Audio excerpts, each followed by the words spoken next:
Living Arts of Tulsa sends teams of 3 professional facilitators from diverse backgrounds to empower students in the 5th through 12th grades to create student-based interdisciplinary work based on play.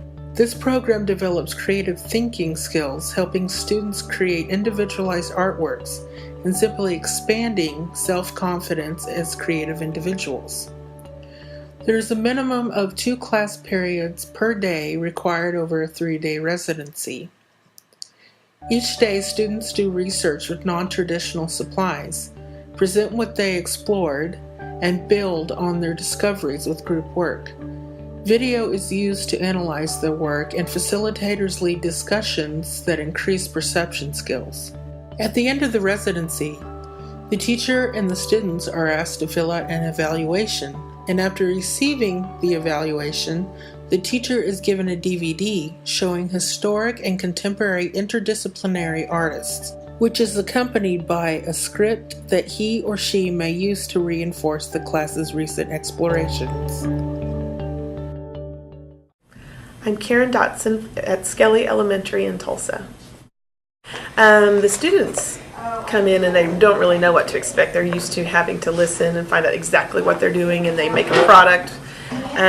So they're really surprised when the artists come in and give them freedom to do what they want to with the materials, and they don't give them a whole lot of guidelines of what to do, and it freaks out my perfectionists quite a bit.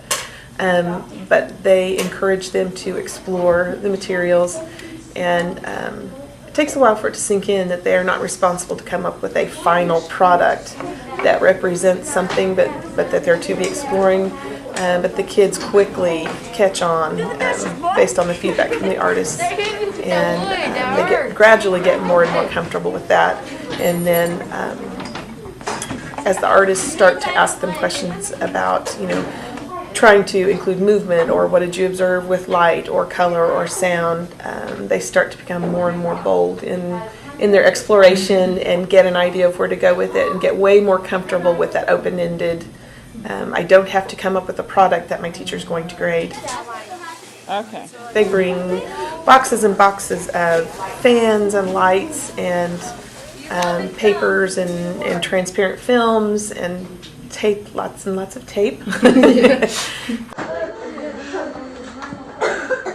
Really had a good time with that. Some PVC pipe, some tubes, things that they can put together and build. But I'm always astonished at what the kids go to that just looks like something I would throw in the trash can, and what they can make out of it, their imagination. So it doesn't look like they brought anything valuable, but the kids quickly find something to do with it. Yeah. On day 1, they're very nervous, and they keep asking questions, trying to figure out what's expected of them, and what kind of product they have to have, and what would be the right answer, and what will get the best response. And most of the first day, you see a lot of those type of behaviors and reactions. They start to relax a little bit at a time. On day 2, they're finally getting it. They understand. They are free to explore. There are no wrong answers. Their observations are valued, and that frees them up to explore more, be more daring, think more creatively. By the 3rd day, they're begging for them to come back. Can't you come back tomorrow? Why does it have to only be 3 days? This is the most fun we've ever had. And the effects kind of last too for a while. So we start working on testing or something like that, and then they're back to one right answer. But it gives them more freedom when I present them with something creative to understand that there are many right answers there, or there is no right answer, that it's all valued. When they have an opportunity to do something creative after that, or if we're brainstorming ideas for a story and writing, they're a whole lot more willing to open up and say what's on their mind without evaluating it first. Mm-hmm. That sounds like it could be a bad thing if kids talk without thinking, but I mean it in a positive way. Kids in the 5th grade, they're getting to the point where they're a little bit more self-conscious. What does this person think of me? What does that person think of me? And some of them were afraid to speak when they first started with the artists, and there's always one or two who's willing to talk and say whatever's on their mind. Some are very, very quiet, and it turns out those are often the most creative kids. And by the end of the third day with the artists, they are starting to share, and then you see the kids, those same kids, when you're trying to do something creative in class or you're brainstorming or asking for ideas, the children who weren't willing to talk before, now they are. Because they're not afraid of what the teacher will say, will the teacher judge them, and the students around them have also learned how to appreciate what someone is saying. Oh, look at her face.